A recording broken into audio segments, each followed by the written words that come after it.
ko pong aking patotoo, mga minamahal. I-share ko po sa inyo yung testimony ko, mga minamahal. I was 12 years old, mga minamahal, nang sinubok ng mahal na Panginoon ng pananampalataya ko dahil nagkaroon po ako ng Bell's palsy, mga minamahal, which my half of face, mga minamahal, tumagilid po yan.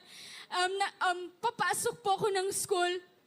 Naramdaman ko po yan nung magtututbrush po ako ng umaga dahil parang sabi ko, lumalabas po yung tubig sa bibig ko.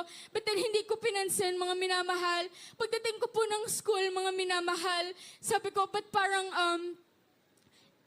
nanam po yung kaliwa kong mukha, mga minamahal. So, dali-dali po akong pumunta sa beloved mother ko dahil doon po siya nagtuturo, mga minamahal. Hallelujah. Doon po yung pamamanhid ng mukha ko. And at the same time, hindi ko po talaga maramdaman yan, mga minamahal.